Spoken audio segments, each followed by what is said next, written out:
I did not come to my brother's wedding for a thank you. I paid for this day with my youth, my education, and thousands of silences so he could become a decent man. But standing in this coastal resort, surrounded by crystal and perfectly practiced wealthy smiles, I looked down at my seat.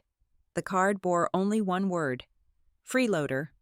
They intended to cut me out, but tonight, I will be the one to burn their facade to ashes. I am Harper Brooks.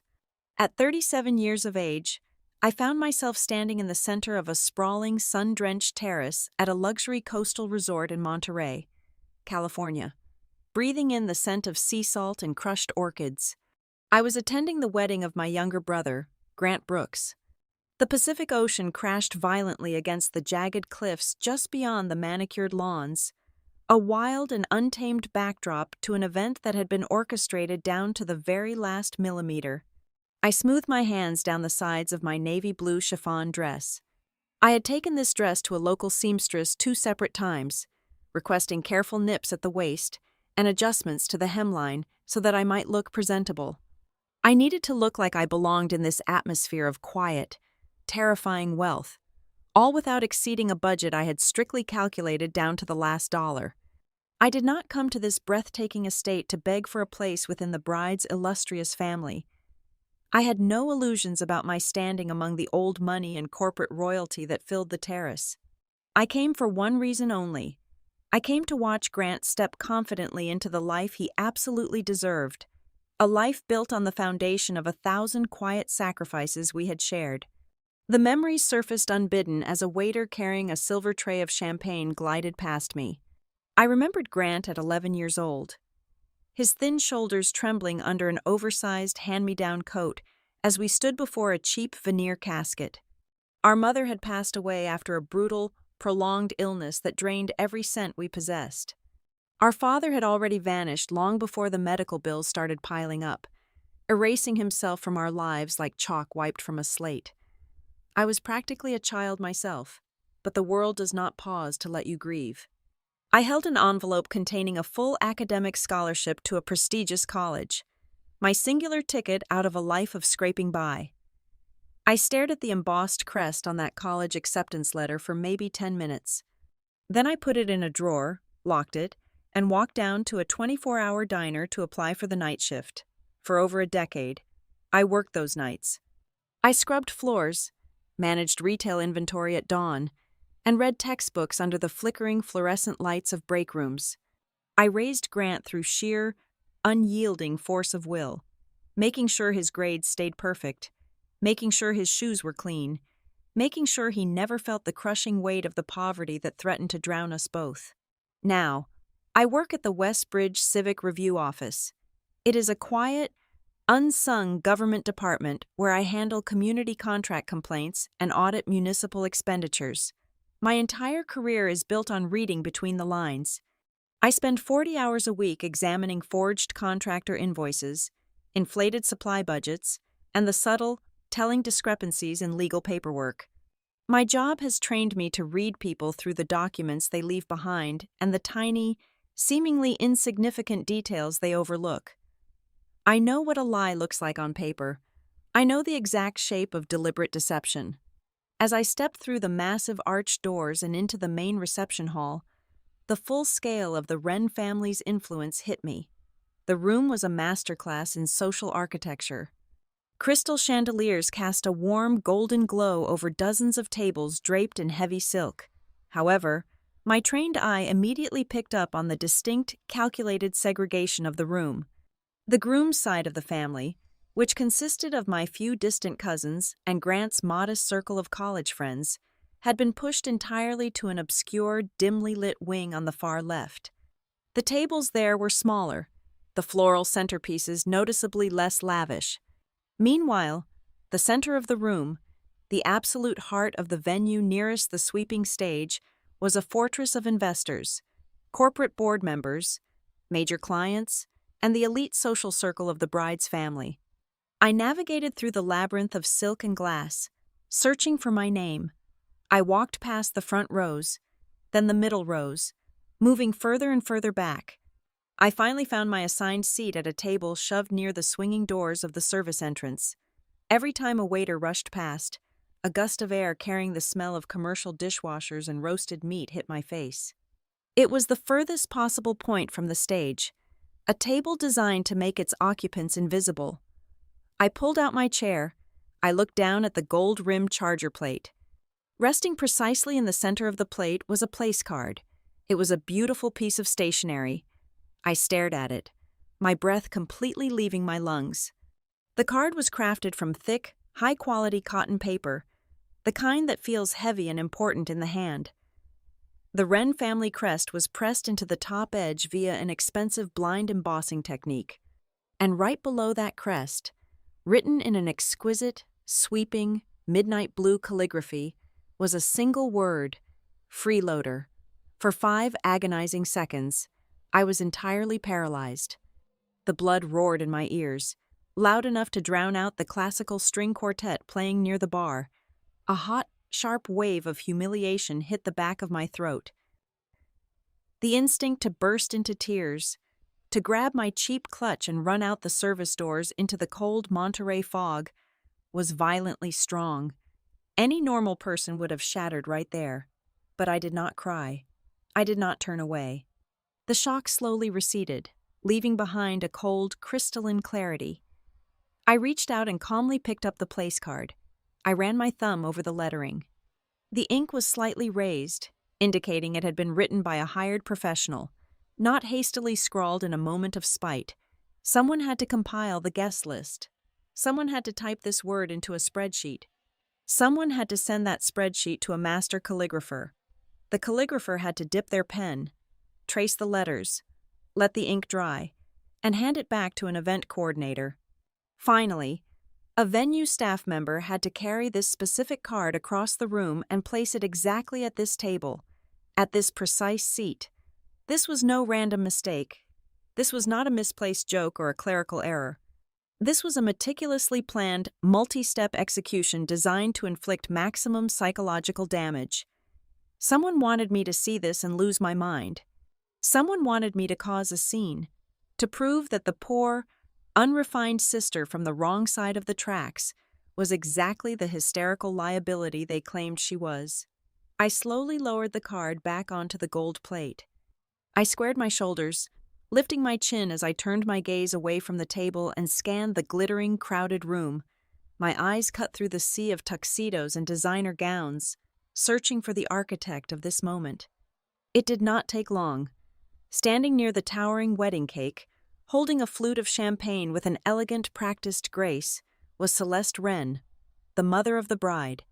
She was dressed in silver silk, dripping in diamonds, surrounded by a circle of wealthy admirers, but she was not looking at them. She was looking directly at me. Through the distance, over the heads of 100 oblivious guests, our eyes locked. Celeste's face did not shift into shock or embarrassment at being caught. Instead, the corners of her mouth curled upward into a chillingly composed, overly serene smile. It was the smile of a predator watching a trapped animal. She raised her glass just a fraction of an inch, acknowledging the hit, waiting with absolute stillness to see exactly where I would break. Before I could slide the heavy cardstock into my clutch, a sudden burst of high-pitched giggling shattered my focus. A bridesmaid draped in pale blush silk leaned over the shoulder of a man in a bespoke tuxedo. She pointed a perfectly manicured finger at my charger plate. The man, whose silver hair and ruddy complexion practically screamed generational wealth, let out a low, guttural chuckle. It was the distinct sound of people who felt entirely immune to consequences, the kind of casual cruelty reserved for those they considered less than human. A few others at the neighboring table turned their heads, their eyes raking over my altered dress before settling on the offensive word resting on my plate. They did not look away out of politeness. They lingered, drinking in the humiliation like it was a premium vintage wine served just for their amusement. Out of the corner of my eye, I saw him. Grant was making his way toward me from the lounge area, navigating the maze of silk-draped tables. He looked incredibly handsome in his tailored suit, but the relaxed, joyous expression he had worn all day was rapidly evaporating. He knew my face better than anyone on earth. He could read the rigid set of my jaw and the unnatural stillness of my posture from 30 feet away, my immediate instinct was to hide the evidence. I flipped the card face down against the gold rim of the plate just as he reached my side. "Are you all right?" he asked, his voice dropping an octave, heavy with immediate concern. "You look like you just saw a ghost." I forced my facial muscles to relax, offering him a tight, practiced smile. "I am fine," I told him smoothly. "I just need a moment to catch my breath. The crowd is a bit overwhelming. Go back to your groomsmen. I will find you before the speeches start." He hesitated, his eyes darting from my face to the empty chair. Sensing the friction in the air but unable to pinpoint the source, I needed him to walk away, if only for 5 minutes. I needed to know who would be the first person to lie to my face. Reluctantly, he nodded and turned back toward the main floor, his posture stiff with unresolved anxiety. As soon as he was out of earshot, I picked up the card and walked purposefully toward the perimeter of the room. I intercepted the banquet captain, a tall man with a severe posture and a clipboard tightly clutched to his chest. "Excuse me," I said, keeping my tone deadly level. "I need to know exactly who managed the seating arrangements for table 42. The captain looked annoyed at the interruption, but the moment I turned the card around to show him the midnight blue calligraphy, all the color instantly drained from his face. His professional veneer cracked, replaced by sheer, unadulterated panic. "Ma'am, I assure you, my staff does not write the place cards," he stammered, his eyes darting nervously toward the center of the room. Every single piece of stationery, every seating assignment, was approved directly by the Wren family office. We received the final sealed boxes precisely 48 hours ago. We are strictly forbidden from altering them. Before I could press him further, a sharp, authoritative voice cut through the tension. "There seems to be a slight misunderstanding." I turned to see Sloane Bennett materializing out of the crowd. Sloane was the Wren family private etiquette advisor, a title that essentially meant she was their highly paid attack dog in a designer suit. She moved with an eerie, predatory grace, her face a mask of practiced corporate sympathy. She had appeared far too quickly for this to be a random discovery. She had been watching me. They had all been watching me. "Miss Brooks," Sloane began, her voice dripping with the kind of artificial sweetness that made my teeth ache. "I am so terribly sorry for this completely inappropriate oversight. It appears one of the junior coordinators attempted a rather tasteless, failed joke during the sorting process. Please, give that to me, and I will have a proper card issued immediately." She extended a perfectly steady hand, expecting me to simply hand over the weapon they had just used to stab me. I looked into her cold, dead eyes and realized something vital. Sloane was not apologizing. There was zero genuine remorse in her posture. Her rapid response was an extraction protocol. She did not care that my feelings were hurt. She only cared about intercepting the explosive device before it detonated in front of the groom. The goal was never just to insult me. The goal was to control Grant's reaction to the insult. "I am afraid I will be keeping this," I replied, my fingers tightening around the thick paper. "If it is merely a failed joke, I am sure the bride and groom will find it absolutely hilarious." Sloane's polite mask slipped for a fraction of a second, revealing the ruthless operator beneath. "You do not want to cause a scene. Miss Brooks, not tonight. Not when your brother is finally stepping into his new life." She was testing my loyalty, weaponizing my love for my brother to force my compliance. But before I could deliver a response, a heavy hand clamped down on my shoulder. What is going on here? It was Grant. He had not gone back to his groomsmen. He had circled around, watching the exchange from the shadows of a massive floral arrangement. He stepped between Sloane and me, his eyes dark and furious. He looked down at my hand. The word was facing outward. Freeloader. I watched my brother's face transform. The gentle, diplomatic man I had raised vanished, replaced by a sudden, terrifying storm. All the blood rushed to his face, his jaw clenching so hard I thought his teeth might shatter. The air around us seemed to drop 10 degrees. "Who did this?" Grant demanded, his voice a low, dangerous growl that cut right through the ambient noise of the reception. He did not look at Sloane. He looked directly across the room, his gaze hunting for Celeste Wren. "Grant, please." Sloane attempted to intervene, taking a step forward with her hands raised in a placating gesture. "It was an administrative error. We are handling it." "Do not speak to me," Grant snapped, his voice cracking like a whip. He turned to me, his chest heaving. "We are leaving. Right now. I am stopping the music. I am taking the microphone. And I am ending this entire circus. Nobody treats you like this. Nobody." He reached for my arm to pull me toward the center stage. My heart hammered violently against my ribs. I wanted to let him do it.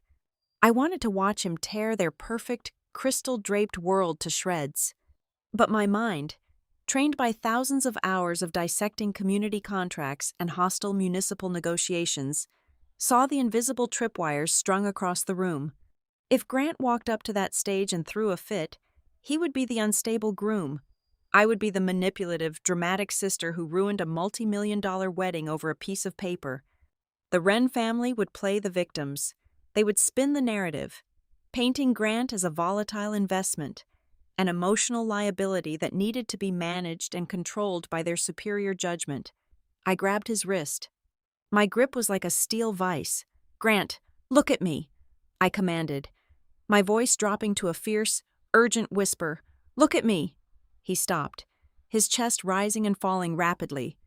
"Do not give them what they are waiting for," I told him, holding his furious gaze.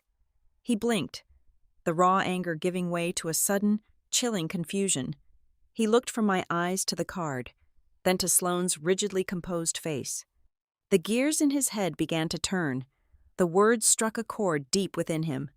He realized, just as I had, that an insult of this magnitude, delivered with this level of precision, was not a petty slight. It was a provocation. It was a calculated move on a chessboard we did not even know we were standing on.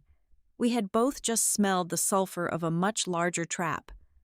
Sloane recognized the shift in the atmosphere. She saw the raw emotional reaction she had planned for slipping through her fingers.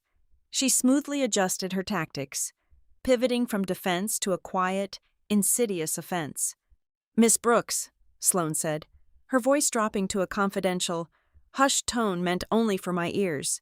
"Perhaps we can resolve this smoothly. There is a private executive lounge just down the hall. I think it would be highly beneficial for everyone if we stepped inside for a brief, pragmatic conversation." She stepped back and gestured toward a dark mahogany door located near the service corridor. As she moved, her tailored jacket fell open just slightly. Tucked inside the inner breast pocket was a thick, unsealed manila envelope. The angle caught the light of the chandelier, and my breath hitched. Protruding just half an inch from the envelope was the unmistakable edge of a certified bank document. It was a cashier's check.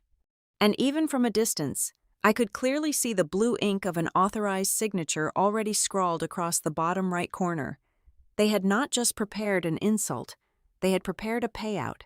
I looked at Grant. He gave me a slow, almost imperceptible nod. The game had fundamentally changed.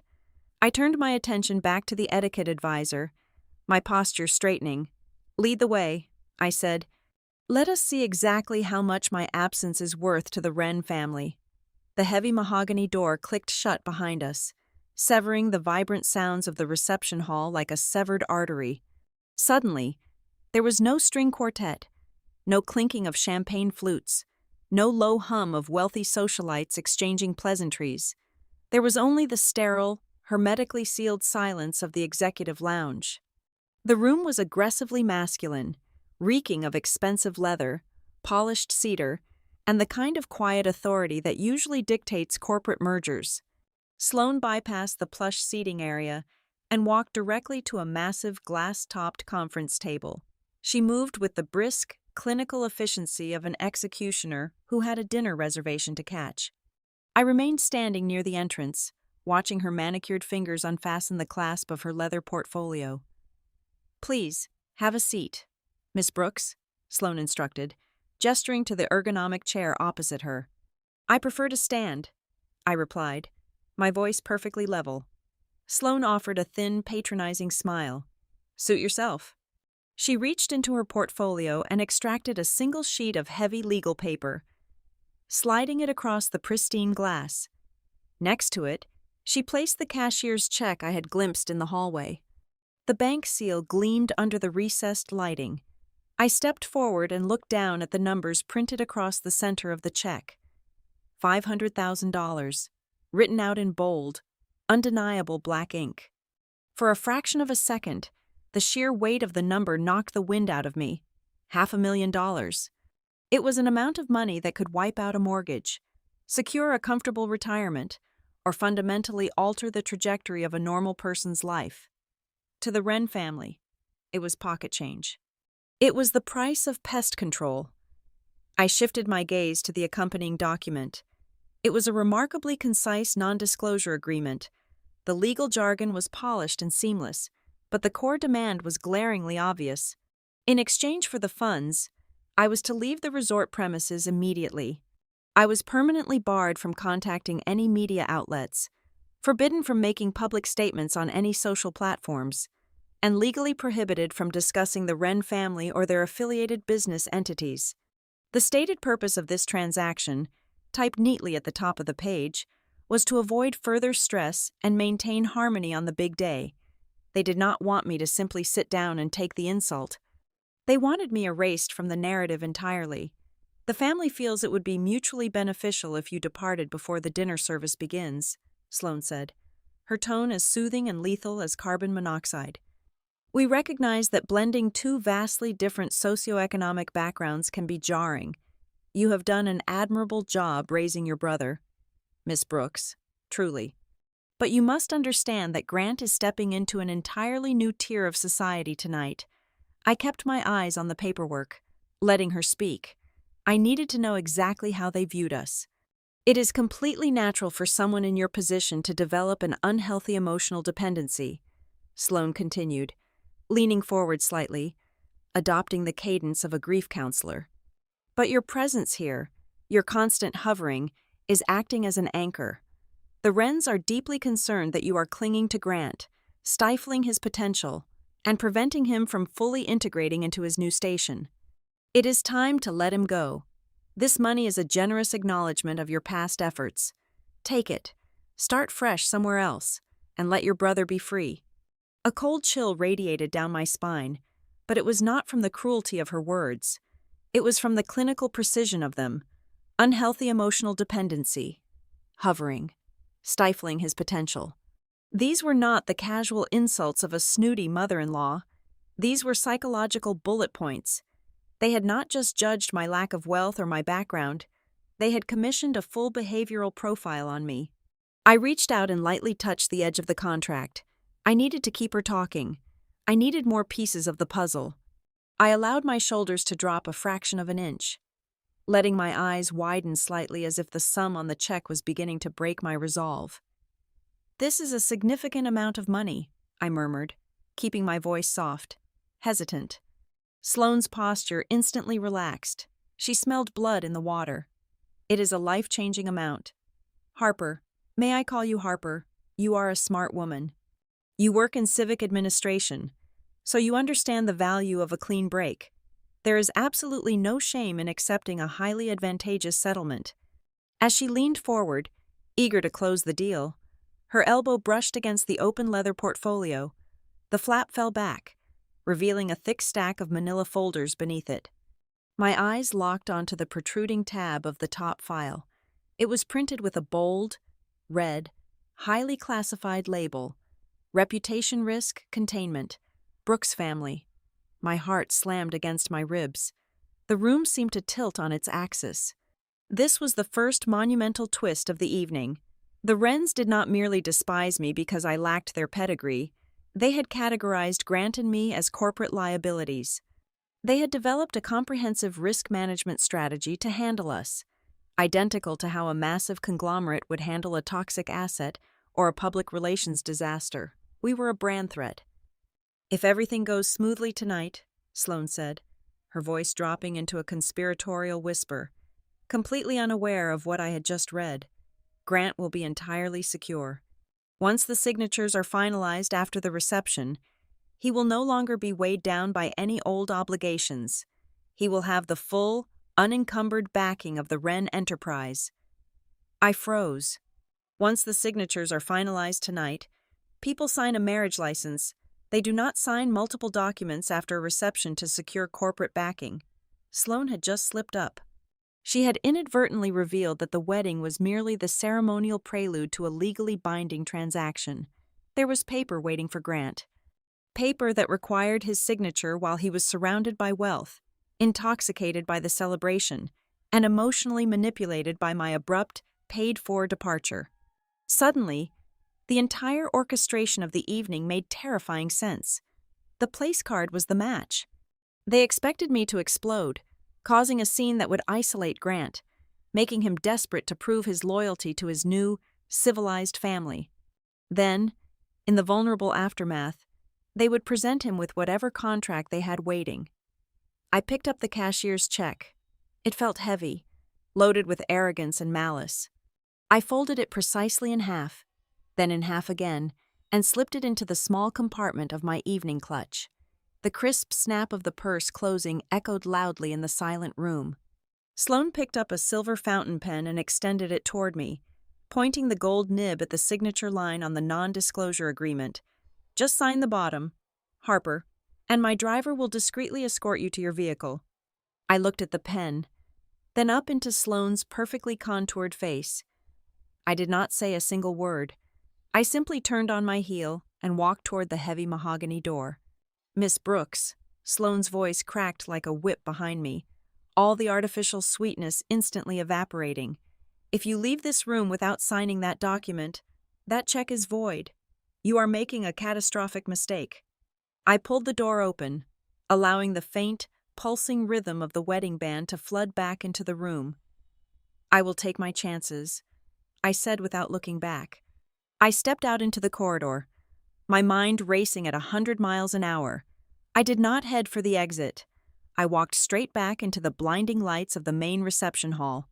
I navigated through the labyrinth of tables, ignoring the curious stares of the guests, and returned directly to my assigned table near the service doors. I pulled out my chair, sat down in the exact spot they had marked for me, and placed my clutch on my lap. The check was safely hidden inside, a vital piece of physical evidence. By sitting here, silent and unmoving, I was giving them exactly what they needed to see. I wanted Sloane and Celeste to look across the room and believe that their psychological warfare had worked. I wanted them to think I had been successfully intimidated into terrified submission. I kept my head bowed, playing the part of the defeated sister, but my eyes darted across the room, scanning the crowd for my brother. I found him near the grand entrance of the ballroom. My breath hitched in my throat. Grant was not mingling with his friends. He was being physically guided away from the main crowd by Roland Wren, the imposing, silver-haired patriarch of the family. Roland had a firm, controlling grip on Grant's shoulder, steering him toward a secluded alcove hidden behind a wall of white roses. Trailing closely behind them was a man who clearly did not belong at a joyous celebration. He wore a dark, severe suit and had the distinct predatory posture of a high-priced corporate litigator. Tucked tightly beneath his arm, practically glued to his ribs, was a thin, gunmetal gray briefcase. I kept my eyes fixed on the arched doorway leading out of the main reception hall. I tracked my brother as he emerged from the dimly lit corridor, rubbing the back of his neck in a gesture of profound exhaustion. The corporate litigator was nowhere to be seen, likely lingering in the shadows like a vulture waiting for a wounded animal to finally collapse. I moved with deliberate speed, weaving through the crowded dance floor, ignoring the flashing lights of the wedding photographer. I intercepted Grant just as he reached the perimeter of the room, grabbing his forearm and pulling him behind a towering, elaborate floral installation that shielded us from the hundreds of prying eyes. Grant exhaled heavily, leaning his weight against the cold marble of the wall. He looked completely drained. The joyous, vibrant energy he had carried down the aisle was entirely gone, replaced by the grim tension of a man navigating a minefield in the dark. "What did Roland want?" I demanded, keeping my voice low but injecting it with absolute authority. Grant shook his head, offering a dismissive wave of his hand. It is nothing serious. Harper, it is just some final paperwork. Roland called it a family asset harmonization addendum. He wants me to sign it before the dessert course is served. He said he plans to officially announce my new role at their investment group during his prime toast, and the legal department needs the signatures finalized before he makes the public declaration.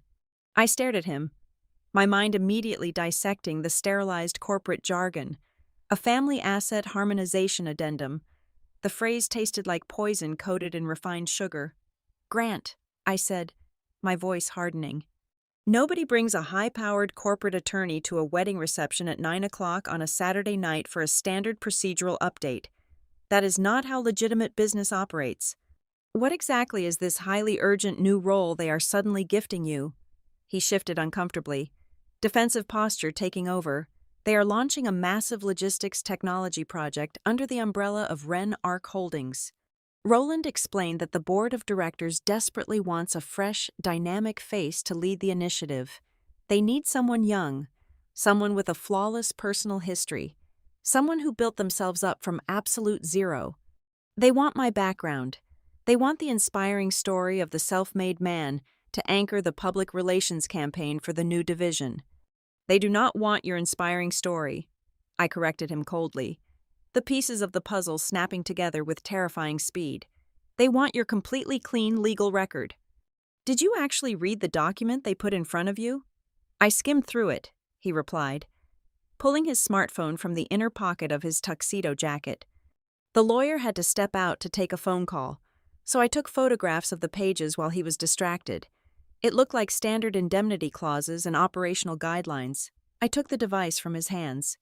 I spend 40 hours every single week trapped in a municipal office, dissecting dense civic contracts, exposing fraudulent supply chains, and hunting down the deliberate loopholes that wealthy developers use to crush local communities. I knew exactly how to find the trapdoors hidden within legal text.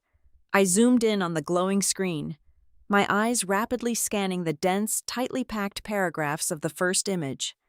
The language was intentionally convoluted, designed to fatigue the reader, but to my trained eyes, the underlying architecture of the contract was glaringly obvious.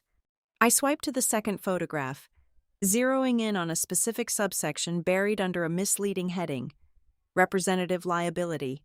I read aloud, pointing at the screen so Grant could follow the words. Assumed obligations arising from affiliated entities. I looked up, meeting his confused gaze. Grant, this paperwork is not a promotion. This is a legally binding buffer. If you put your signature on this document, you are formally assuming personal responsibility for the actions and debts of their affiliated companies.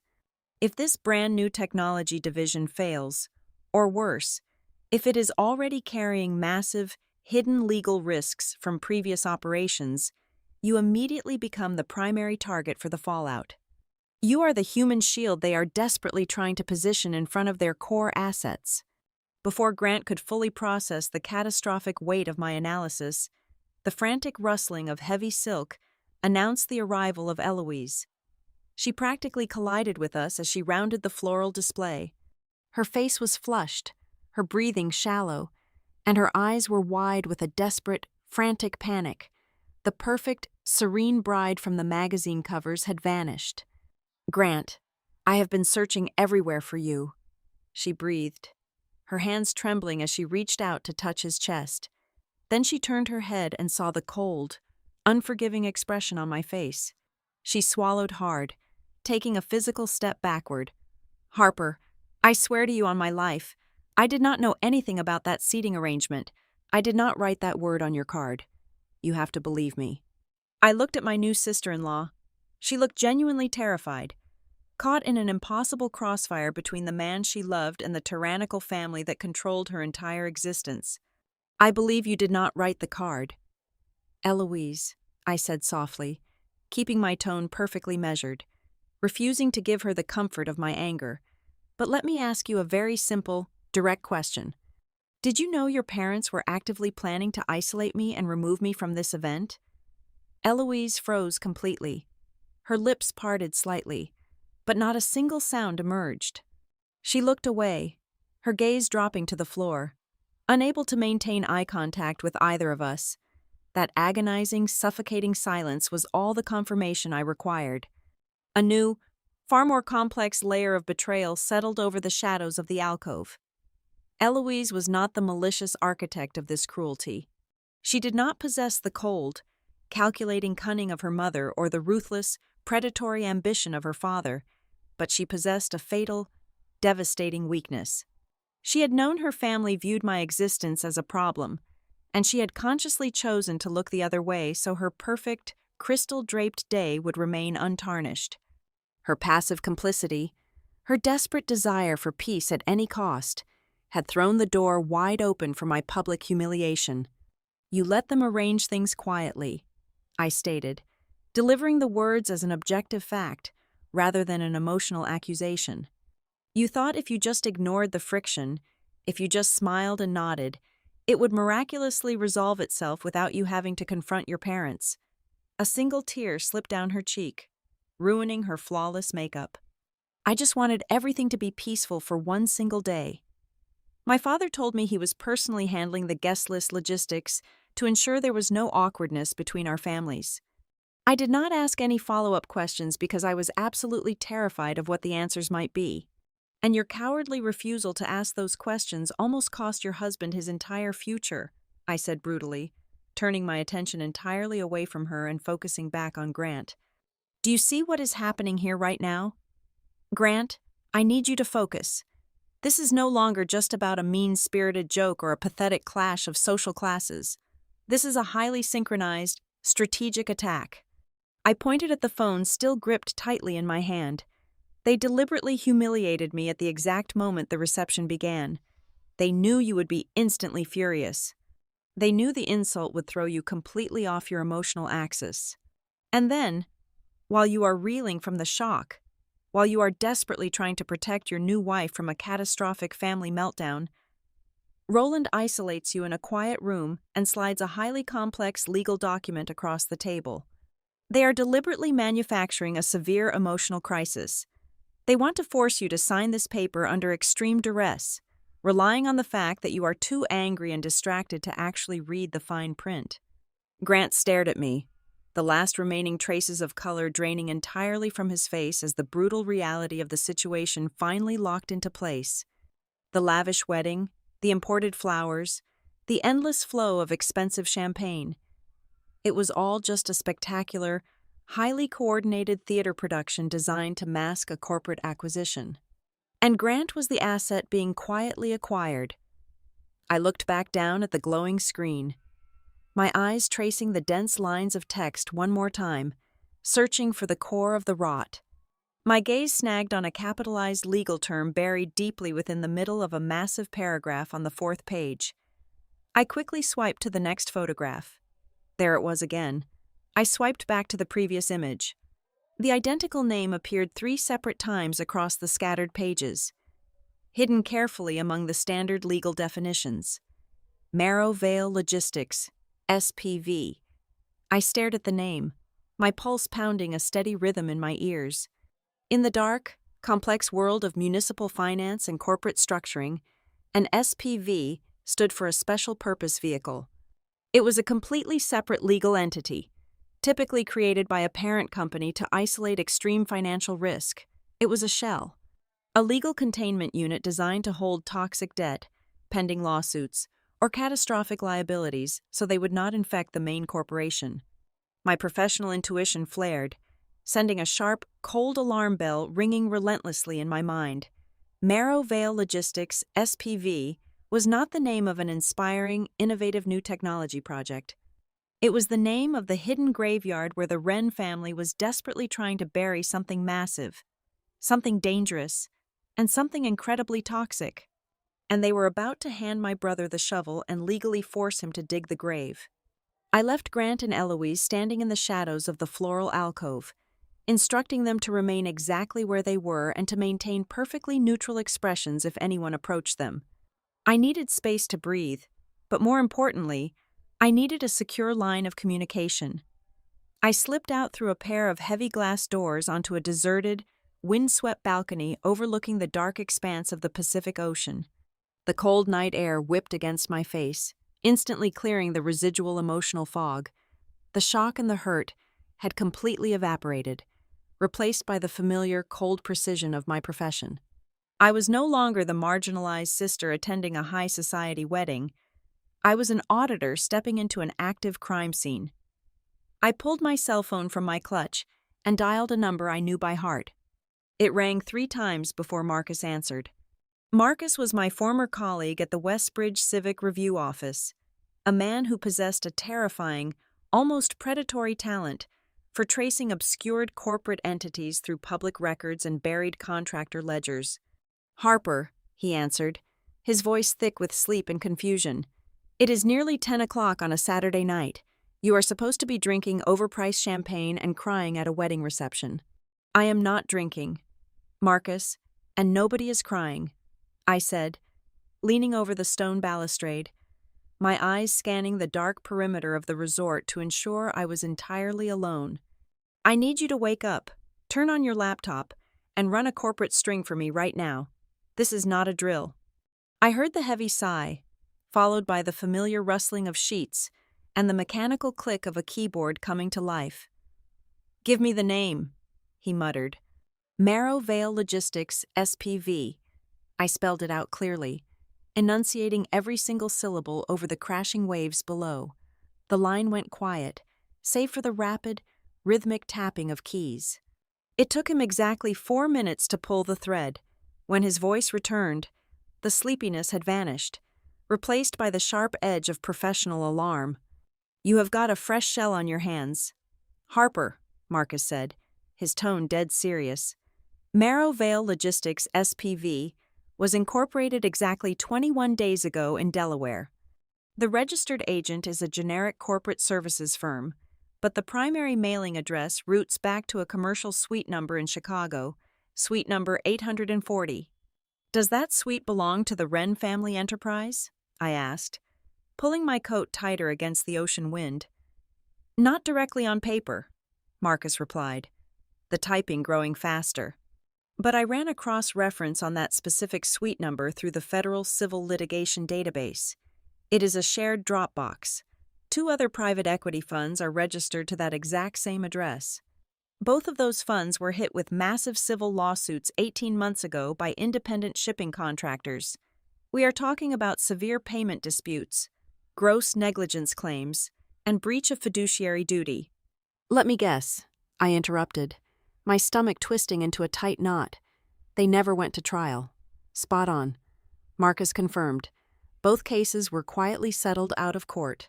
Sealed dockets, ironclad non-disclosure agreements.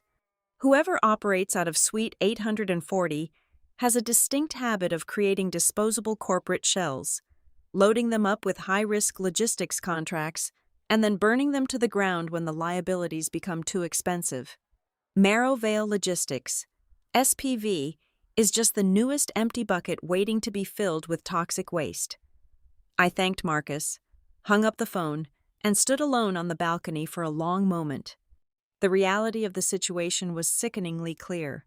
Grant was not being welcomed into the Wren dynasty because of his bright mind or his earnest character. He was not being embraced out of familial love. He was being aggressively positioned as the fresh, clean coat of paint for an incredibly dirty, highly risky corporate asset. They needed a young, untainted face with a spotless background to take the legal fall if their new logistics gamble collapsed. I turned around and walked back through the glass doors, re-entering the dazzling, crystal-draped reception hall. My entire perspective had shifted. I stopped reading the room as a social gathering and started reading it as a carefully constructed fraud operation. Every smile was a calculated negotiation. Every floral arrangement was a distraction. I moved slowly along the perimeter of the room, my eyes tracking the flow of power. Near the right side of the main stage, shielded from the general audience by a velvet curtain, I spotted Roland Wren, Sloan Bennett, and the hired master of ceremonies. They were huddled tightly together around a glowing tablet, engaged in a tense, hushed conversation. I slipped behind a towering ice sculpture, keeping myself completely out of their direct line of sight, and focused on the massive LED screen positioned directly behind the grand podium. The technical crew in the sound booth at the back of the room was running a silent diagnostic test, quickly cycling through the visual assets planned for the remainder of the evening. A photograph of the happy couple flashed on the screen, followed by a generic slide of intertwined wedding rings, and then, for barely 3 seconds, a hidden slide flashed across the massive digital canvas. It was not a romantic quote or a family montage. It was a sleek, corporate graphic featuring the Ren Arc Holdings logo. Positioned directly beneath the logo, printed in massive, bold typography, was a single phrase. "Welcome our new strategic partner." The final, devastating twist locked firmly into place. This evening was never just a wedding reception, it was a stealth corporate soft launch. This room was entirely packed with their major investors, board members, and key market analysts. Roland Wren intended to use the emotional high of his daughter's wedding to publicly signal to his stakeholders that the company had secured a fresh, dynamic, and clean asset to lead their new operational structure. By announcing Grant tonight, in front of a captive audience of elite financial players, Roland would instantly stabilize market confidence and bury any lingering doubts about their past logistical failures. The sheer, breathtaking scale of their manipulation hit me like a physical blow. Suddenly, the exquisite calligraphy on my place card made perfect, horrifying sense. The word freeloader was not a petty insult born of snobbery. It was a precise, calculated psychological wedge. The Wren family knew that Grant and I shared an unbreakable bond forged in poverty and survival. They knew he would listen to me. Therefore, to secure his signature on that toxic liability contract, they had to surgically separate him from my influence tonight. They had anticipated that a woman from my background, pushed to her absolute limit, would react with explosive, uncontrollable anger. They wanted me to scream. They wanted me to throw a drink, shatter a glass, and create a hideous, embarrassing public spectacle. If I had taken the bait, I would have forced Grant into an impossible, agonizing corner. He would have been forced to choose between managing his hysterical, poverty-stricken sister and protecting the dignity of his new bride on her wedding day. Once I was successfully branded as the unstable problem and physically removed from the premises, Grant would have been emotionally isolated, desperate to prove he belonged, and completely vulnerable. He would have signed that document blindly just to restore peace. I stood in the shadows, my mind racing through the potential countermoves. My immediate instinct was to storm the stage, seize the microphone, and expose the entire fraudulent operation to the room full of investors, but I deliberately held my fire. I could not pull the trigger yet because of one critical, unknown variable: Eloise. I needed to know exactly where the bride stood on this chessboard before I flipped the table. Was she merely a hesitant, oblivious victim who had been kept entirely in the dark by her tyrannical father? Or was she a woman who had vaguely sensed the danger but actively chose to look the other way, accepting my destruction as the necessary collateral damage for a flawless wedding aesthetic? If I destroyed Roland Wren right now without knowing the truth about his daughter, I might inadvertently destroy Grant's heart in the process. I stepped out from behind the ice sculpture and began navigating the narrow pathway back toward my assigned table near the service doors. I kept my head down, maintaining the illusion of the defeated, humiliated sister they desperately wanted me to be. As I passed a cluster of towering white orchids, an older woman stepped directly into my path, deliberately blocking my way. I recognized her immediately. It was Mara Bell, a peripheral relative from the Wren side of the family. She was dressed in dark emerald silk, a stark contrast to the pastel tones worn by the rest of the women. Her posture was rigid, but her eyes were sharp, intelligent, and brimming with a deep, tightly coiled resentment. Before I could politely excuse myself and step around her, she reached out and grasped my hand. Her grip was surprisingly strong. She leaned in close, the scent of expensive gin and dry vermouth washing over me. In one swift, undetectable motion, she pressed a small, hard, rectangular object directly into the center of my palm. I instinctively curled my fingers around it, recognizing the distinct shape and cold metallic casing of a portable USB drive. Mara did not smile. She did not offer any pleasantries.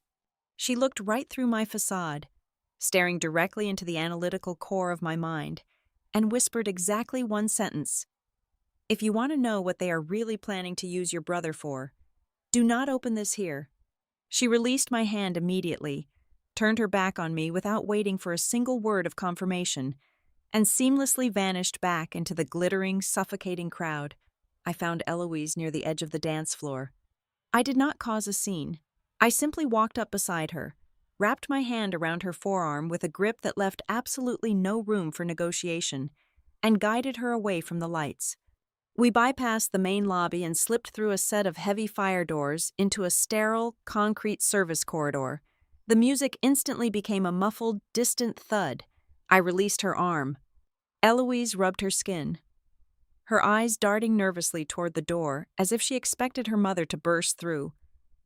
"Look at me," I commanded, my voice completely devoid of anger. It was flat, clinical, and entirely terrifying. "Tell me exactly how much you knew, and tell me at what precise point you decided to stay silent." Eloise pressed her back against the cold concrete wall. She shook her head frantically. "I did not know about the word on that card. Harper, you have to believe me. I never would have allowed them to call you that." I took a step closer, invading her space. "I believe you did not write the insult," I replied smoothly. "But you knew they were planning something. You are not stupid. Eloise, you grew up in that house. You know exactly how your mother operates." Her lower lip trembled. She looked down at her incredibly expensive white shoes. "My mother told me earlier this week that she wanted to reduce your footprint at the reception," she whispered, her voice cracking. "She said Grant was too tethered to you. She said if he was going to command respect among the board members, he needed to look like an independent man, not a boy clinging to his older sister. She promised me she would just manage the aesthetics. She promised it would be subtle, aesthetic management. That was the sanitized phrase they used to justify psychological violence. You did not want to ruin your perfect day," I stated, laying the truth bare between us. "You knew they were going to erase me. You just hoped they would do it quietly, so you would not have to feel guilty about it. You chose the comfort of a smooth wedding over my dignity." Eloise flinched as if I had struck her across the face. She did not argue. She could not. I kept my eyes locked onto hers. "Do you know how families like yours get away with destroying people?" I asked, my tone dropping to a sharp whisper. "It is not because of the money. It is because of the polite silence. It is because people like you look the other way, pretending not to notice the blood on the floor as long as the champagne keeps flowing. Your cowardice is the weapon they use." She began to cry. These were not the delicate, practiced tears of a bride overwhelmed by joy. This was an ugly, heavy weeping. I had forced her to look into a mirror, and she was entirely disgusted by the reflection. "I am so sorry," she choked out, her hands covering her face. "I have been so weak. I just wanted to survive them. You do not understand what it is like to be raised by a man who views his own children as financial instruments. I think he is stealing from me." "Harper," I stopped breathing for a second. "Explain that," I demanded. Eloise wiped her eyes, her makeup smearing across her fingers. "My grandfather left a massive trust fund in my name. I am supposed to gain full control of it when I turn 30 years old. But over the last 6 months, my father has been forcing me to sign endless transfer authorizations. He claims he is moving the assets into higher yield accounts to prepare for my marriage. But I saw a bank statement left on his desk last week. The balance is nearly empty. I think he is using my inheritance to patch massive holes in his own investment portfolio." The final pieces of the puzzle slammed into place. Roland Wren was drowning. The entire Wren empire was a hollow shell built on debt and illusion, and he was cannibalizing his own daughter to keep the ship afloat for a few more months. And Grant was the next victim on the menu. I opened my palm, revealing the small metallic drive Mara Bell had slipped to me. "Where is your laptop?" I asked. Eloise stared at the drive, then nodded toward the end of the hallway. "My bridal suite is just down those stairs." We moved quickly, slipping past a pair of confused catering staff members, and entered the lavishly decorated suite. Eloise pulled a sleek silver laptop from her overnight bag and placed it on the glass vanity. I plugged the drive into the side port. A single folder appeared on the screen. I clicked it open. It contained a chronologically ordered chain of internal corporate emails. The sender and recipient lists were exclusively restricted to Roland Wren, Celeste Wren, Sloan Bennett, and a handful of senior executive officers. I leaned over the keyboard, my eyes scanning the harsh black text. Eloise stood shoulder to shoulder with me, reading her family's darkest secrets in real time. The first few emails confirmed everything I had already discovered. Roland was desperately rushing the corporate restructuring. He wrote, "We must lock Grant into the operational framework before the final round of due diligence reopens next quarter. The investors need a fresh, untainted face to anchor their confidence." Then I scrolled down to a message sent by Celeste. The subject line was simply labeled, "The Brooks Problem." I read the words out loud, ensuring Eloise heard her mother's exact phrasing. "We cannot have the sister lingering around the perimeter. She is sharp, she is overly protective, and she will ask questions Grant is not equipped to answer. We need to put Harper in her correct place tonight, so she fully understands her social and financial limits. Break her confidence early, and Grant will naturally distance himself to protect his new status." Eloise let out a sharp gasp, her hand flying to her mouth. "My mother wrote that," she whispered, her voice hollow. I did not stop. I clicked on the final, most recent email in the chain. It was sent by Roland just 3 days prior to the wedding. The content was so venomous, so clinically ruthless, it made my blood run cold. Once the boy signs the liability assumption for the Marrowvale structure, he will be completely legally bound to the debt. Roland wrote, "But if the sister continues to exert influence over him, we need to neutralize her permanently. I have reviewed her employment file. She works in a localized municipal office heavily dependent on state grants.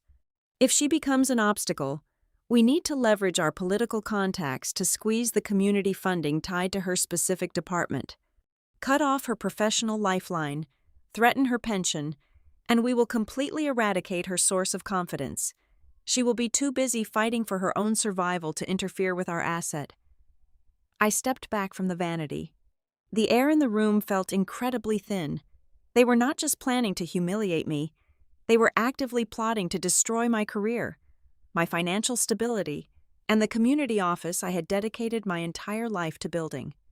They were going to strip away everything I had worked for, simply to ensure my brother remained a compliant hostage. Eloise slammed the laptop shut. The sound echoed like a gunshot in the quiet suite. She turned to face me. The terrified, hesitant bride was completely gone. In her place stood a woman who had just watched her family attempt to murder her husband and her sister-in-law on paper. Her eyes were hard, and her jaw was set with a furious, unyielding resolve. "Tell me what you need me to do," Eloise said, her voice dropping to a low, dangerous register. "I am done being their aesthetic prop. If you want to burn my father to the ground tonight, I am ready to hand you the matches." I looked at her, recognizing the genuine fire in her eyes. I had found my ally. We were no longer two women standing on opposite sides of a class divide. We were a unified front against a common predator. I reached out and gently placed my hand on her shoulder. "Burning him to the ground is far too easy. Eloise, an angry scene only makes us look crazy. We are not going to destroy him in the shadows. We are going to let him build his own gallows. And then, we are going to make sure every single investor, partner, and relative in that ballroom sees his true face at the exact moment the floor drops out from beneath him. That is the only revenge worth taking." I guided Eloise out of the bridal suite. Our steps synchronized and hurried, until we found an abandoned dressing room near the catering kitchens. The air inside smelled faintly of hairspray and wilted lilies. I locked the heavy brass deadbolt behind us. 2 minutes later, Grant slipped through a side connecting door, his tuxedo jacket discarded, his tie hanging loosely around his neck. He looked like a man who had just survived a high-speed collision. For the first time in our lives, the three of us were not standing in a room as a fragmented family trying to resolve a personal misunderstanding. We were three adults standing in a secure bunker, actively preparing to dismantle a ruthless, predatory system. Grant paced the narrow length of the room, his hands running frantically through his hair. "I am going back out there," he announced, his voice thick with a dangerous, unrestrained fury. "I am finding Roland. I am throwing that legal garbage directly into his face, and we are walking out the front doors. I will cancel the caterers. I will tell the band to pack up. This entire night is officially over." I stepped directly into his path, forcing him to halt. "No," I commanded, my voice sharp and cold. "You are not going to cancel anything. We are not throwing a public tantrum. We are not storming out, and we are absolutely not posting vague, angry statements on the internet." He stared at me as if I had lost my mind. "Harper, they are actively trying to frame me for corporate fraud, and they treated you like dirt. Why on earth would we stay in this building for another second? Because if we walk out right now, we completely lose control of the narrative," I explained, keeping my tone perfectly level. "Think about the people sitting in that ballroom right now. They are investors. They are board members. If you storm out, Roland will step up to the microphone and offer a sad, patronizing apology. He will tell them that the groom became emotionally unstable under pressure. He will imply that your impoverished, controlling sister caused a hysterical scene and dragged you away. By tomorrow morning, you will be professionally radioactive, and Roland will look like a tragic victim who tried to help a charity case. We cannot just leave. We have to let them climb onto the stage and build their own gallows." Eloise, who had been sitting silently on a velvet ottoman, suddenly opened her laptop. Her fingers flew across the keyboard with a frantic, determined energy. She was bypassing the standard guest network, utilizing her clearance to log directly into the secure administrative portal of her father's enterprise. "She is right. Grant," Eloise said without looking up from the glowing screen. "If we just leave, my father wins. He controls the media contacts. He controls the board of directors. We need undeniable, concrete proof of his insolvency, and I think I just found it." She turned the laptop around. Displayed on the screen was a highly classified internal financial memorandum dated just 48 hours ago. The corporate language was dense, but the mathematical reality was glaringly simple. Renark Holdings was hemorrhaging capital at a terrifying rate. They had lost 2 massive shipping contracts in the third quarter, creating a catastrophic void in their operational budget. Look at the bottom paragraph. Eloise pointed to a highlighted section. They are scheduled for a comprehensive external audit in exactly 14 days. If the financial partners see this massive deficit, they will pull their funding entirely. My father desperately needs to attach your pristine background to the leadership roster before that review begins.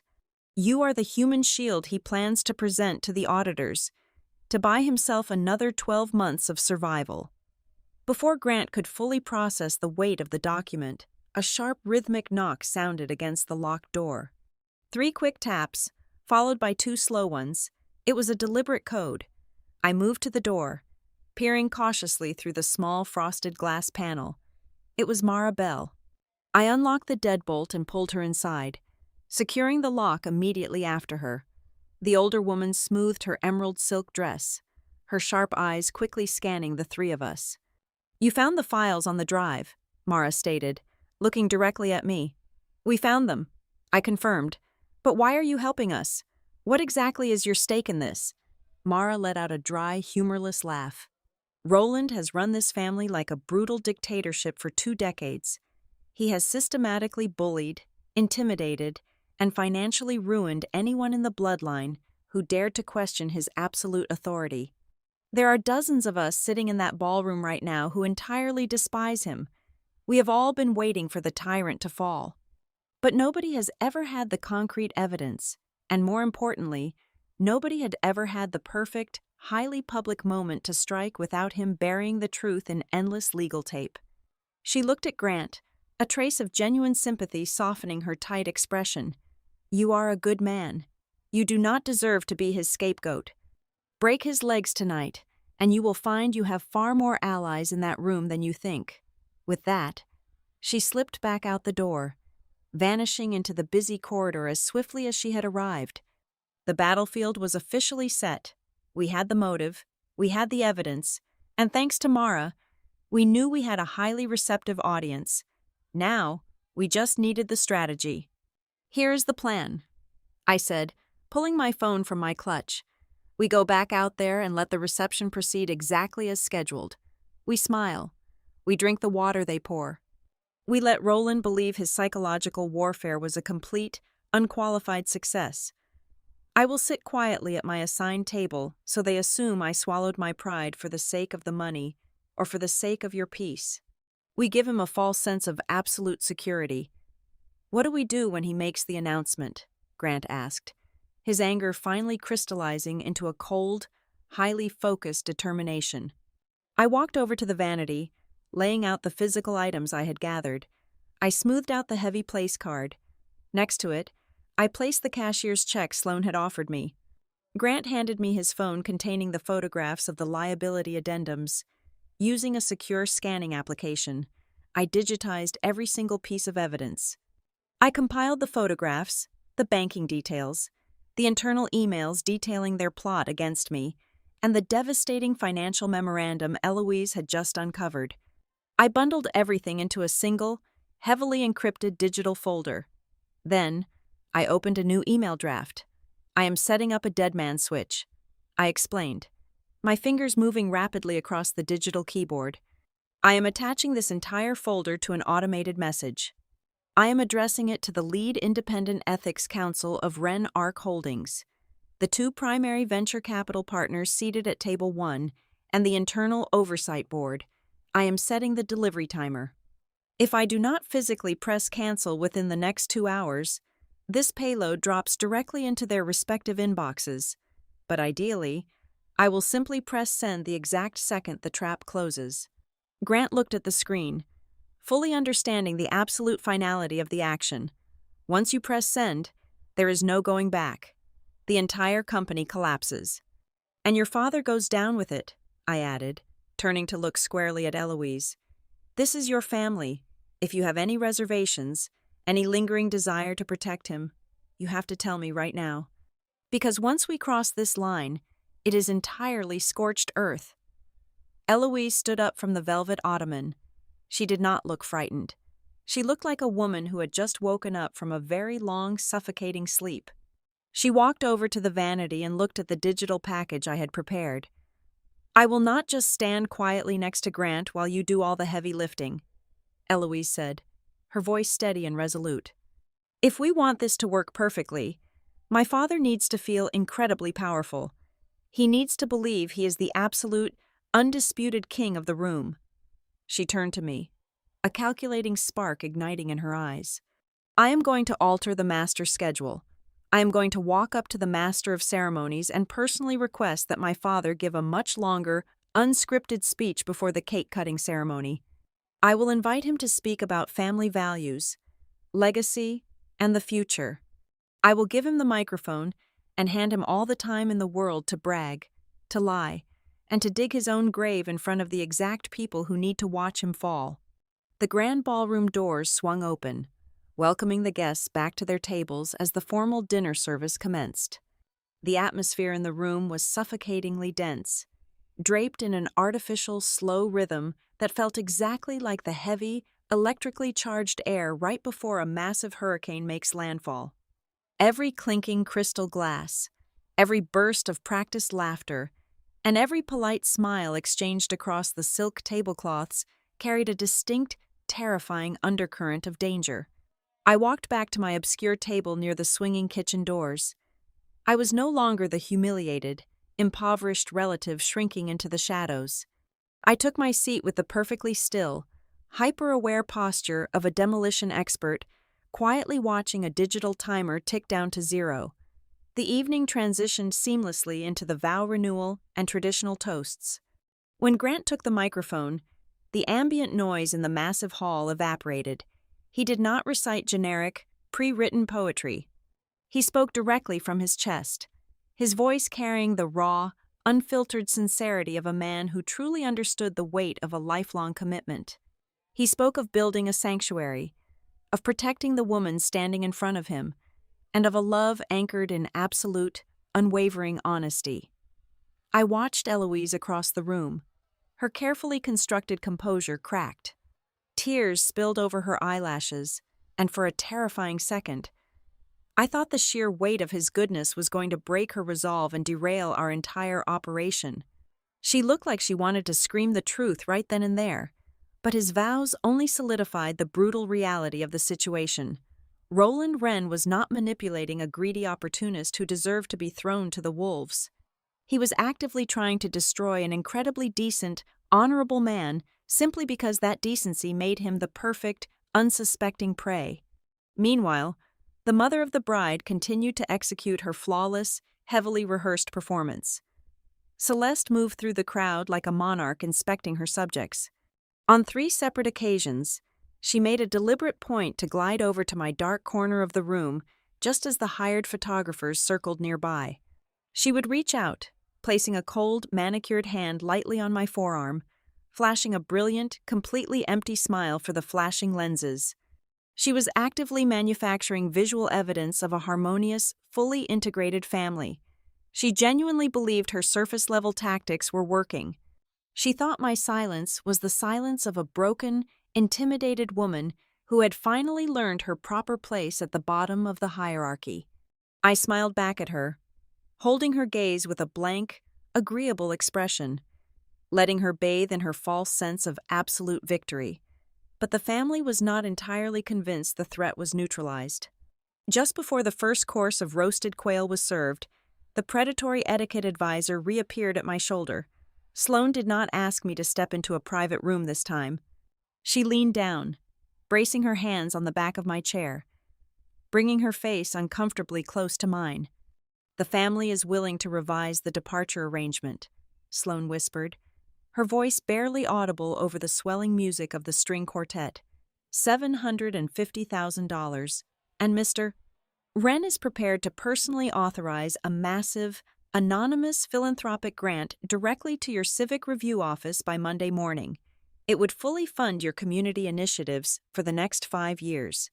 I kept my eyes fixed on the gold charger plate in front of me. The sudden, desperate increase in the bribe triggered a profound realization. This was the most crucial pivot of the entire evening. They did not just look down on me because I bought my clothes on clearance or because I worked a government job. They were absolutely terrified of me. My physical presence in this room fundamentally threatened the incredibly convenient, highly marketable narrative they were building around Grant. They needed the investors to believe he was a solitary genius, a self-made prodigy who willed himself into existence without owing a single debt to anyone. I was the living, breathing proof of the immense sacrifice and the grueling, impoverished struggle it took to get him here. I ruined the pristine corporate illusion. "You are offering to fund my office," I replied softly, my tone laced with a faint, carefully manufactured hesitation. Sloane sensed the hesitation and pushed harder, completely unaware that my right hand was resting inside my open clutch, my thumb firmly pressing the record button on my cellular device. "We simply want a clean transition," Sloane stated, her voice dripping with venomous pragmatism. "If you just take the offer and do not make tonight ugly, everyone wins. Mr. Wren merely wishes to ensure you are no longer a political or financial obligation after tonight. You walk away wealthy, your office gets funded, and Grant gets the pristine corporate backing he needs." I let the recording capture the ambient noise of the room for 3 additional seconds before I quietly stopped the capture and locked the screen. I had the exact, undeniable audio evidence of their extortion attempt. I gave Sloane a slow, tight nod, offering no verbal confirmation, but allowing her to interpret the gesture as a defeated surrender. She straightened her posture, a look of profound, arrogant satisfaction washing over her face, and melted back into the crowd to report her success to the patriarch. The dinner service proceeded with mechanical precision. Waiters moved in synchronized waves, replacing empty plates with extravagant culinary creations. As the final dessert spoons were being laid out, the master of ceremonies stepped up to the grand podium. He tapped the microphone, the sharp sound demanding the attention of the hundreds of influential guests. "Ladies and gentlemen," the master of ceremonies announced, his voice echoing through the massive acoustic space. "Before we transition to the cutting of the cake, we have a highly anticipated segment of our evening. The father of the bride has requested the floor to share a few words. But more importantly, he has a special announcement regarding the couple's future and the legacy of two families." The phrasing was deliberate and unmistakable. The legacy of two families. The wedding and the corporate acquisition had officially merged into a single, highly public event. The trap was wide open, and Roland was standing directly on the stage, preparing to pull the lever. I sat perfectly still in my chair at the back of the room. The lights dimmed, focusing entirely on the illuminated stage. Just as the audience began to applaud in anticipation of the speech, my phone vibrated silently against my thigh. I slipped the device out of my clutch and glanced down at the illuminated screen beneath the table. It was a new text message from Marcus, my former colleague at the Civic Review office. He had continued digging through the hidden financial networks while I was navigating the ballroom.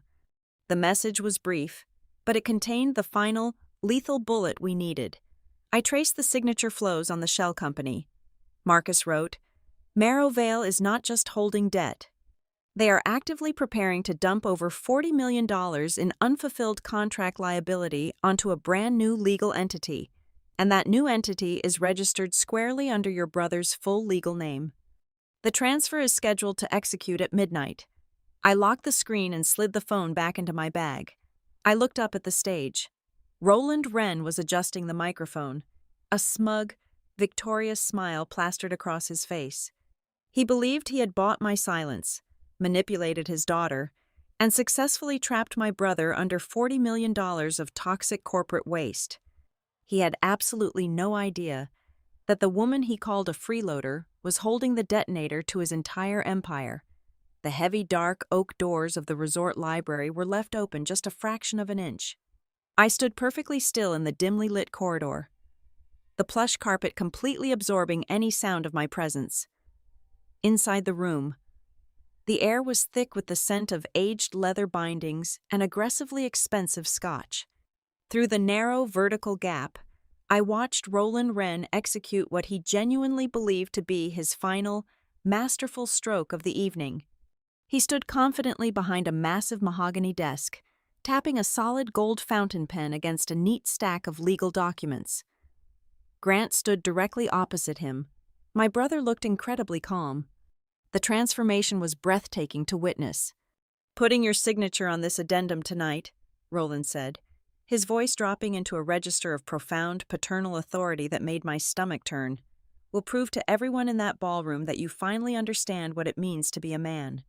It shows you are ready to protect this family and assume the mantle of true maturity." I held my breath, watching Grant's hands resting casually at his sides. Normally, under this kind of condescending pressure, his fists would clench. Normally, the sheer insult of being manipulated would cause the veins in his neck to cord with righteous anger.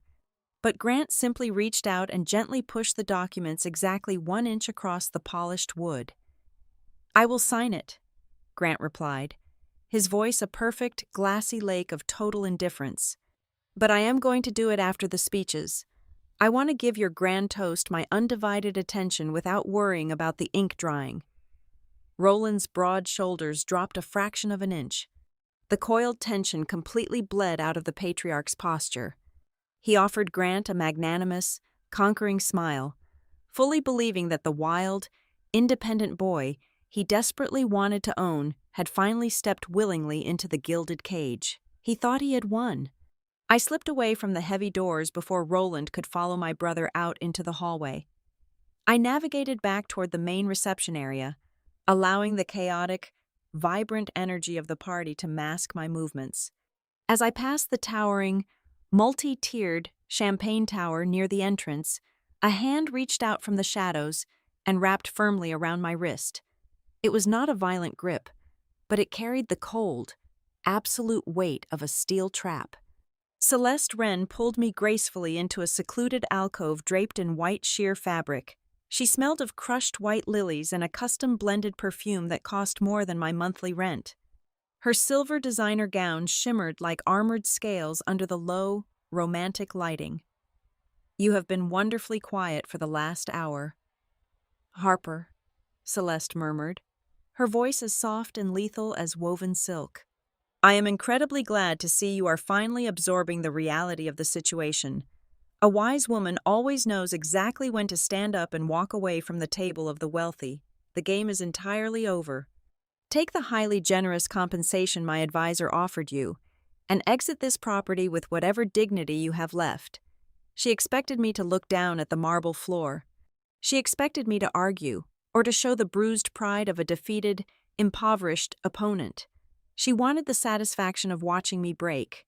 Instead, I looked directly into her perfectly lined eyes, and I smiled. It was not a polite, socially acceptable smile. It was a slow, terrifyingly serene expression that reached all the way to my eyes. A look of someone holding an unbeatable hand. I did not say a single word. I simply held her gaze, letting the suffocating silence stretch until it became physically agonizing. The absolute certainty in Celeste's eyes flickered for a fraction of a second. The muscles in her tight jaw flexed. For the first time in her meticulously curated life, she was staring at a woman she could no longer read or control. The foundation of her psychological dominance was cracking, and she could feel the cold draft of failure, even if she did not yet know where the storm was coming from. I gently pulled my wrist from her loosened grip and walked away, leaving her stranded and deeply unsettled in the dark alcove. I emerged back into the grand ballroom just as the overhead crystal chandeliers dimmed to a warm, theatrical gold. The ambient, wealthy chatter of the room began to settle into a low hum. On the main stage, Eloise was standing directly in front of the microphone. She looked breathtaking, a perfect magazine cover vision of bridal innocence, but I knew the terrifying, cold calculation currently operating behind her angelic expression. "Ladies and gentlemen," Eloise announced, her voice ringing clear and steady across the massive, cavernous space. "I know we are all incredibly eager to cut the cake and begin the dancing, but I have asked the band to hold their music for just a few more moments. I have completely rearranged our schedule because tonight is about far more than just a celebration of a new marriage. It is about honoring the exact foundation we are building our lives upon." She paused dramatically, letting her gaze sweep across the packed room. She was commanding the space with a natural, inherited authority that made her father practically beam with pride from his seat at the head table. "I want to invite my father to the stage," Eloise continued, her tone flawless. "I want him to speak about family, about our legacy, and about the true meaning of gratitude. I want every single person in this room to hear his brilliant vision for our future before we take another step forward tonight." It was a brilliant masterclass in psychological manipulation. By framing the unexpected speech around legacy and gratitude, she was actively feeding Roland's colossal ego a banquet he could not possibly resist. She was handing him the perfect stage to expose himself. The room reacted at once to her highly publicized request.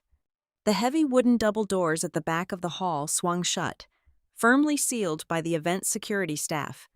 The scattered guests who had been mingling near the terrace began migrating rapidly back to their assigned seats. The venture capital partners from Chicago, the aggressive corporate litigators from New York, the highly influential board members of Ren Arc Holdings, and the elite socialites all took their designated places. The room was packed shoulder to shoulder with the most powerful people in Roland's financial orbit. There were hundreds of highly credible witnesses currently locking their eyes onto the stage. Once the guillotine fell, there would be absolutely no way for his crisis management team to contain the damage. The story could never be buried, bought, or negotiated away. I walked slowly back to my assigned table near the kitchen doors. The service staff had cleared the remains of the lavish dinner plates, leaving only the water goblets and the decorative gold charger plates. I pulled out my chair and sat down in the shadows, resting exactly where I had left it. Placed face down against the gold rim was the heavy cardstock place card. I rested my fingertips lightly against the textured paper. The word freeloader was pressed against the table, hiding in the dark, waiting patiently for the exact moment to be flipped into the blinding light. It was no longer a weapon forged to hurt me. It was a physical piece of forensic evidence, a monument to their blinding arrogance that was about to become their ultimate undoing. A thunderous, echoing round of applause erupted across the ballroom as Roland Wren confidently climbed the short staircase to the stage. He adjusted the lapels of his custom-tailored tuxedo. His chest puffed out, radiating the supreme, untouchable aura of a man who firmly believed that unlimited money, powerful relatives, high-priced lawyers, and social etiquette would forever shield him from consequence. He looked out over the sea of expectant faces, utterly convinced that he was the absolute, undisputed master of his universe. He stepped up to the clear acrylic podium, completely unaware of the digital snare wire wrapping tightly around his corporate throat. He did not know that his compliant daughter had spent the last 20 minutes in the technical control booth. He did not know she had bypassed the frantic event coordinator and plugged a silver drive directly into the master projection system wired to the massive screen behind him. I sat perfectly still, the deafening noise of the clapping washing over me like a wave. I opened my evening clutch and retrieved my mobile phone, keeping the screen shielded below the edge of the heavy silk tablecloth. I navigated quickly to the secure email application.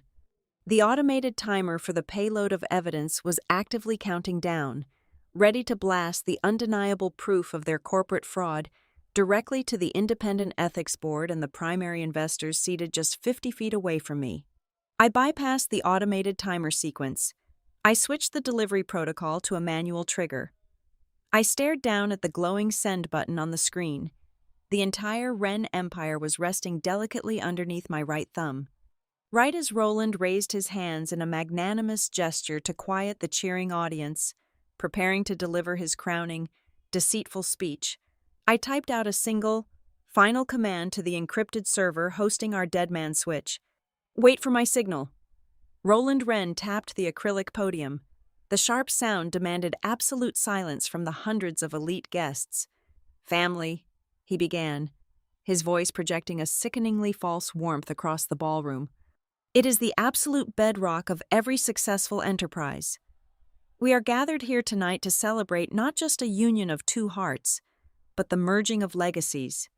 I have always believed that true success requires a foundation of decent people, relentless effort, and most importantly, proper gratitude."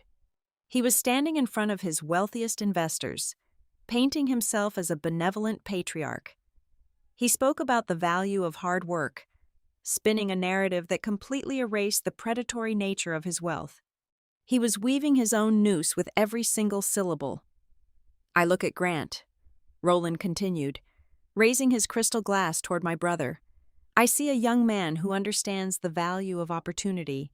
Tonight, we officially welcome him into the Wren legacy, to Grant and Eloise." The audience began to raise their glasses, but before a single drop of champagne could be consumed, Eloise stepped directly into the spotlight. She reached out and firmly pulled the microphone away from her father.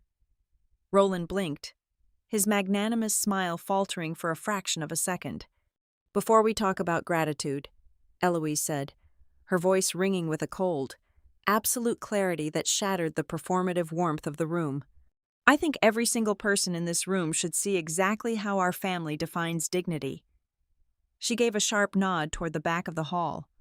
The massive LED screen behind the stage, which had been displaying a static, elegant monogram, suddenly violently flickered.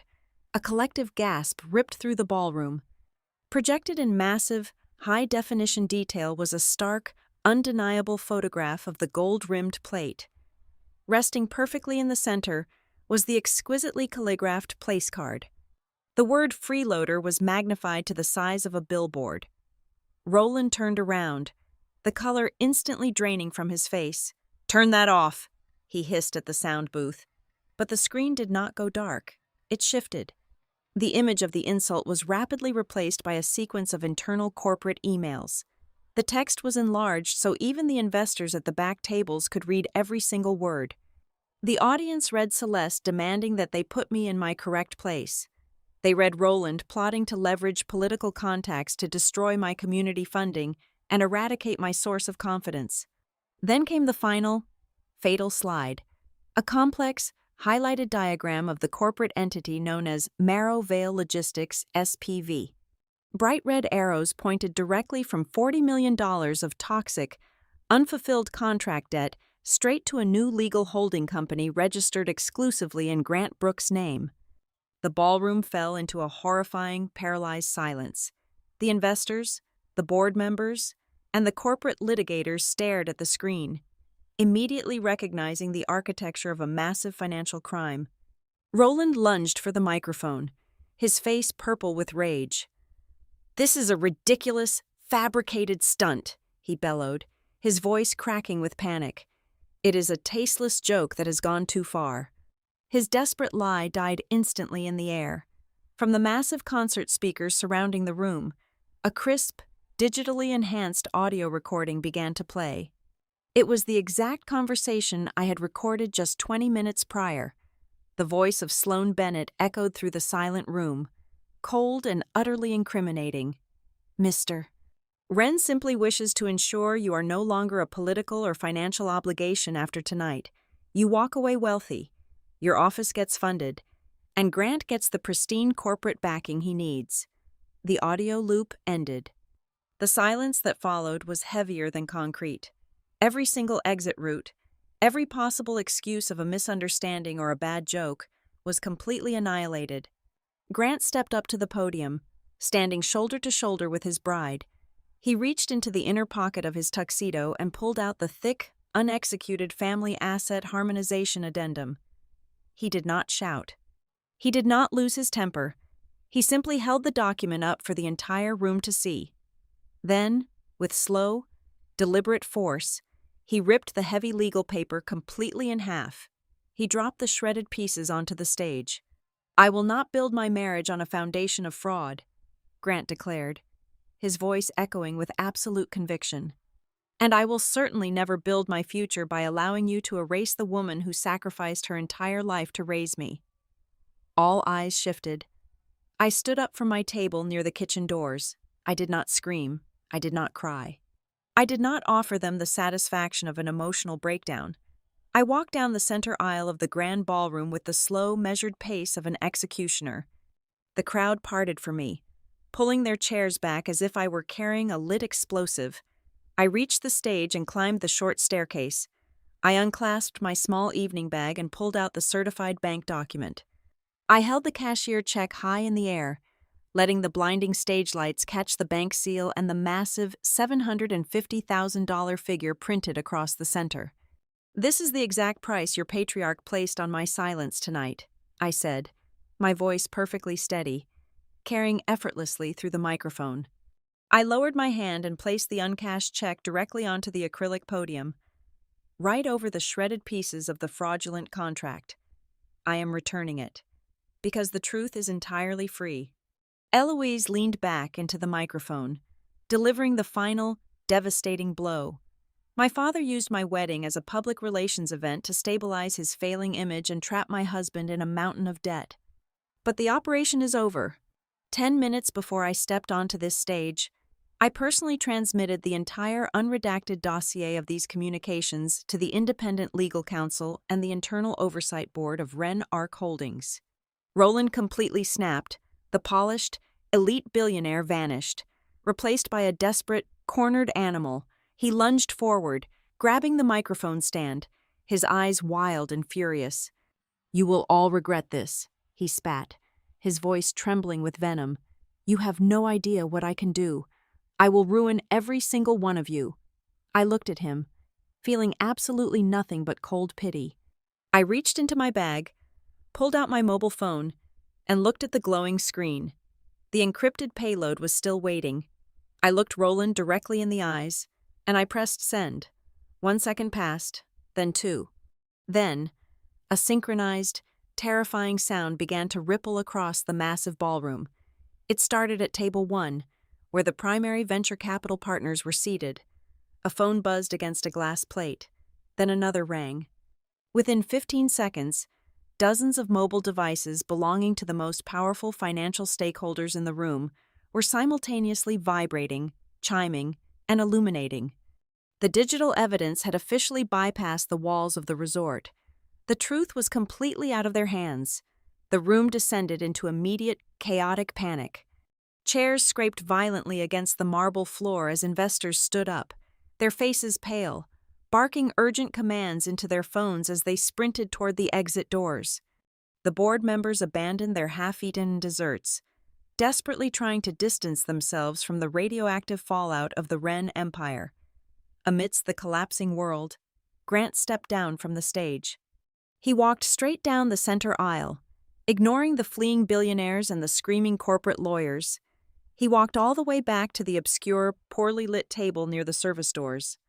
He reached down and picked up the heavy cardstock place card from the gold charger plate.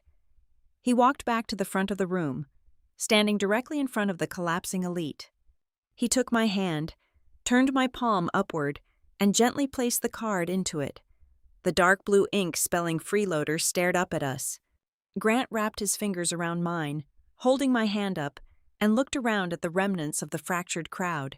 He spoke loudly, his voice cutting through the panic. If there is a single person in this room who has spent their entire life feeding off the sacrifices, the labor, and the blood of other people, it is absolutely not my sister. The emotional payoff hit me like a physical wave.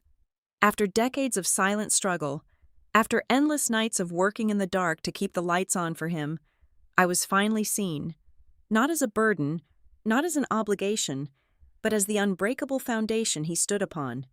We did not stay to watch the final ashes settle. Roland Wren was left standing completely alone on the stage, screaming at a rapidly emptying room. Celeste was slumped in a chair near the cake, her perfect, controlled facade entirely shattered, her face buried in her trembling hands. Sloan Bennett, the ruthless corporate attack dog, had already vanished through a side door, abandoning her sinking masters. I did not ask for an apology from any of them, and I would not have accepted one if they offered. I turned my back on the stage. Grant held his wife's hand, and the three of us walked together out the massive arched doors of the Monterey Resort, stepping out into the cold, cleansing Pacific air. I did not leave that building as the tolerated, impoverished relative shrinking into the background. I left as the woman who had forced a corrupt, untouchable empire to bow entirely to the truth they had so desperately tried to bury. Thank you so much for listening to this incredible story until the very end. Please let me know in the comments exactly where you are listening from so we can connect and share our thoughts together. Do not forget to subscribe to Maya Revenge Stories, like this video, and support the channel even more by hitting the hype button so this story can be heard by many more people.